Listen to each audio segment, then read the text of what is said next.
27 avant Jésus-Christ, la naissance de l'Empire romain. Rome a survécu à des siècles de guerre, d'ambition et de trahison. Mais désormais, la République est en train de mourir.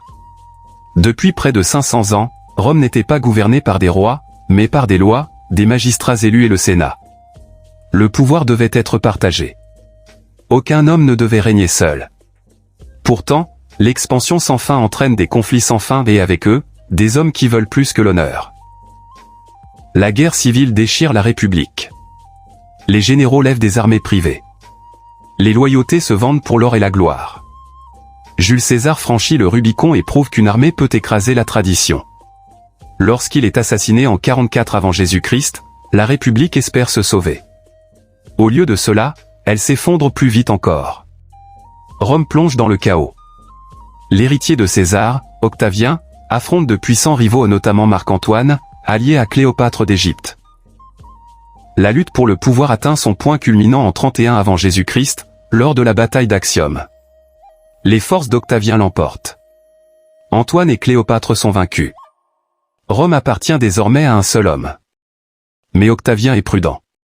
En 27 avant Jésus-Christ, il accomplit un coup de maître.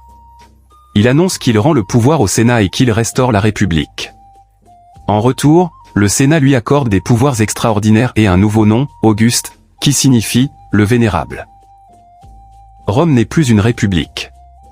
Elle est désormais un empire. Auguste ne règne pas comme un roi. Il n'y a ni couronne ni trône. Il se présente comme le princeps, le premier des citoyens. Derrière ce titre modeste se cache un pouvoir absolu. Il contrôle l'armée, le trésor et les lois. L'opposition disparaît.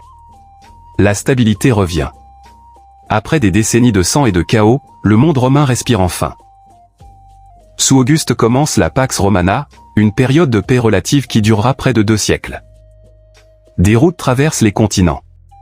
Des villes s'élèvent. Le commerce prospère. Le droit romain s'étend de la Bretagne au Moyen-Orient.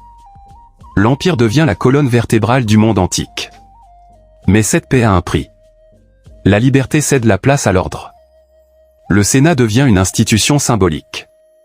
Le pouvoir devient héréditaire, non plus électif. Ce que Rome gagne en stabilité, elle le perd en idéaux républicains. Pourtant, Auguste réussit là où d'autres ont échoué. Il transforme Rome pour toujours. À sa mort, en 14 après Jésus-Christ, il laisse derrière lui un empire si solide qu'il perdurera pendant des siècles. Son dernier message est simple et saisissant. J'ai trouvé Rome de briques et je l'ai laissée de marbre. 27 avant Jésus-Christ n'est pas qu'une